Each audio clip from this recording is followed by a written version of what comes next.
When you have this slot, you're right in the middle of the day. So you're usually not the first to react to things in the morning. OTB's generally got that covered. And you're usually not last. Maybe Jimmy Ott's Game Time 6 to 8, maybe Matt Show right behind me last to have his say. In this case today, I am last because the news of the day today is what the news of the day was yesterday, and it's that Walker Howard is moving on. By now, you've heard Matt talk about it. You've heard Jimmy talk about it. You've heard the guys in the morning talk about it. You've heard Hanny talk about it. And you've probably talked about it with all your friends. I don't plan to break any news here or give you an angle that you haven't heard based on some sort of inside source. But when a quarterback transfers out of town, it's worth a mention. So I'll give you my thoughts on this. I have read the message boards. I have read my Twitter. I have read my 10-person group text and talked to family members. And, there's different reaction. But I see it one particular way. First things first. We've known Walker Howard a long time. His dad played quarterback here. He was a talented youth athlete in Lafayette. And by the time he gets to St. Thomas More, which is one of the higher profile schools in our state, you know who he is. And all of a sudden, they throw 5 stars next to his ranking, or next to his name on this site or that site.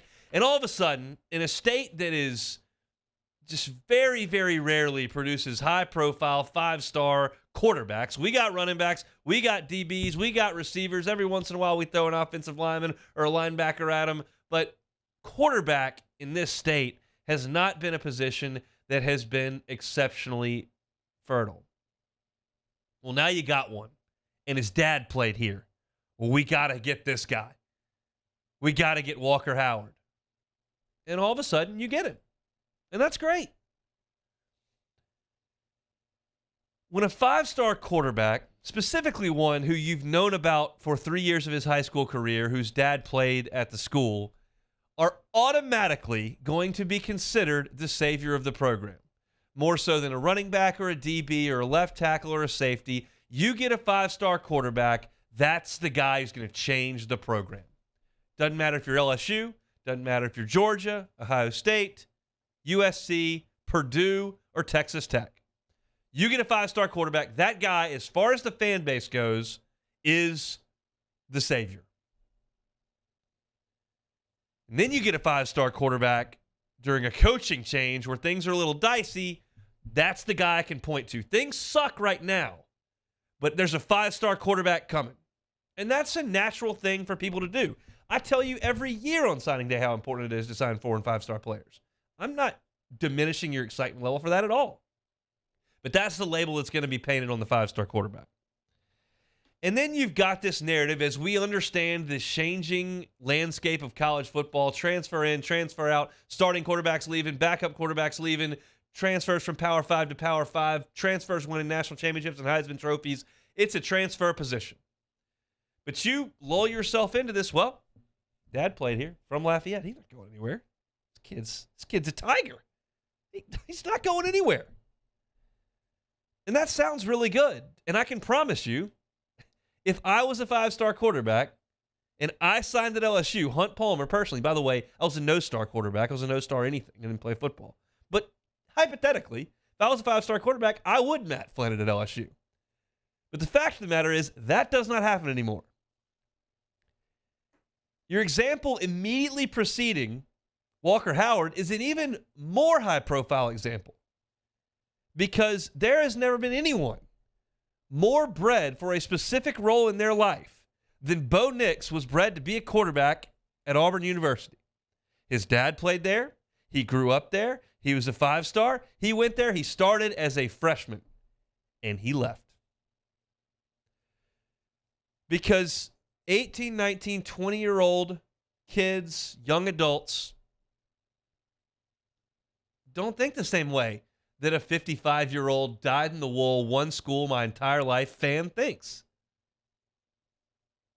So, you sit here and you look at the quarterback situation, and I was on record many, many times over the last 3 weeks saying, I believe Garrett Nussmeier will transfer, Jaden Daniels will be the starting quarterback, and Walker will be the backup, and he's going to be okay with that. Because we do know his dad, on the record, said, yeah, we're cool with the red shirt. And that's what they got. So at this point, he is in exactly the situation we anticipated when he signed.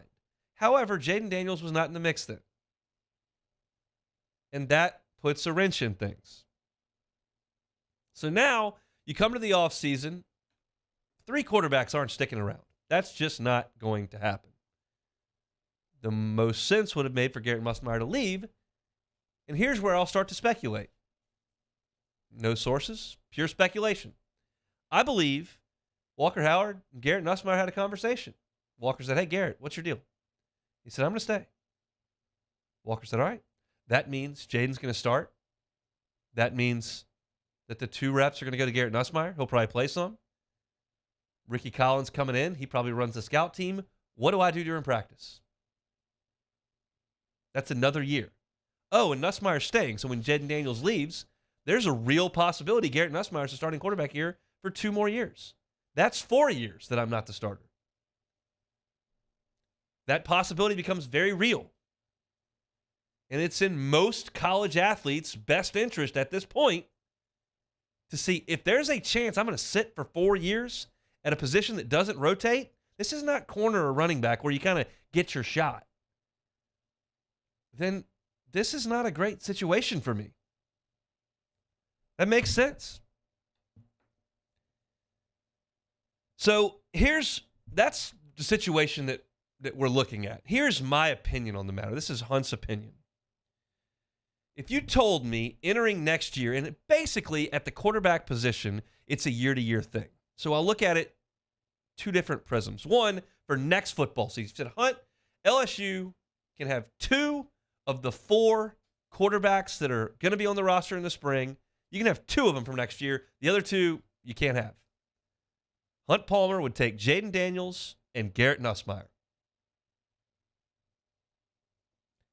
Guy that won the West this year, threw for 3,000 yards, ran for another 900, captained the biggest win of the year. That guy, I'll take him. And the guy that I've seen play that's got a lot of talent, that needs to cut down on the aggressiveness a little bit, but may be able to open this thing wide open if ever given a chance. Walker Howard's got great high school film. Talent evaluators think he's very good. 2 LSU staffs evaluated him, thought he could be a starting quarterback at LSU. He may win the Heisman Trophy. I don't know. But if you ask me, if I could take 2 quarterbacks for next football season, I'm taking Jaden Daniels and Garrett Nussmeier. If you change the question and you said, okay, I know that you can't perfectly predict the next 3 years. But if I ask you the same question, you get 2 of these guys between Daniels, Nussmeier, Howard, and Collins. You get 2 of them to start this year and move forward, and you need to be thinking about 3 years. I'm taking Jaden Daniels and Garrett Nussmeier. In my head, that works out as Jaden Daniels is a starting quarterback next year. In games where things aren't necessarily clicking or he gets hurt because he runs a lot, I'm going to plug Nussmeier in. I feel pretty good about that. It's his 3rd year. He's played against Georgia. He's played against Purdue. He can go in there and run the offense as a backup or a guy that gives us a spark. And then I think as Daniels leaves, he becomes a starting quarterback potentially for 2 years. Now, that doesn't always happen. We know transfers. He could go pro, whatever. But that's my best scenario. That's my opinion. I'm going to take the 2 things I feel that I know the most about and that I feel good about.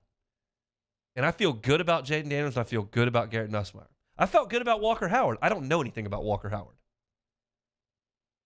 He came in the Southern game and handed off and threw a couple passes against Purdue.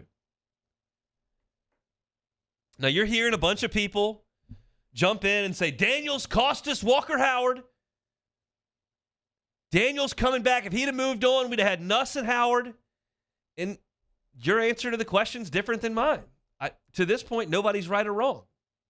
I like my position a lot more than yours, but I'm not telling you who's right or wrong. I think that goes back. Those feelings go to 2 things. One, the 5-star quarterback narrative that I just gave, where if there's a 5-star quarterback who's never thrown a pass, he's labeled the savior. And that's the way I think you probably think about Walker Howard. And 2, you were frustrated at times that Jaden Daniels did not throw the ball down the field and held on to it too long. Hopefully that changes. He's got a whole offseason to get to work on that. He's shown he has the ability to do it. and we'll see. To wrap here, my personal feelings about LSU's quarterback room without Walker Howard moving forward, I think they're in an awesome spot. I think Jaden Daniels is a damn good quarterback. I think Garrett Nussmeier is a damn good quarterback, and I really like his upside as a potential starter down the road. You bring in Ricky Collins, and you got a pretty good one coming in the class after that. I'm not going to talk about Colin Hurley today because that's way down the line. But my personal opinion on LSU's quarterback room, remember the discussions we had for 10 years about this? I think it's awesome. And if you're bummed out that Walker Howard's leaving, I get it. Personally, I thought there was going to be a little trivia anecdote, cool little stat that I could throw out there for years to come. Doesn't appear it's going to be the case. The first game I ever went to in Tiger Stadium, Jamie Howard was the quarterback. I got a 1-year-old at home who's never been. Theoretically, if he went to his first game when he was 3, maybe 4, maybe Walker Howard would have been the starting quarterback, and Jamie would have been my first game. Walker would have been his. That would have been a cool trivia anecdote for me to have. But that's not going to be the case. I think LSU's in really good shape. It just was not realistic for you to keep all of these guys around. It doesn't happen. And I think LSU's going to be just fine. Hey, thanks so much for watching the Hunt Palmer Show on YouTube. If you don't mind, throw us a like right below and hit the subscribe button. We'll see you next time.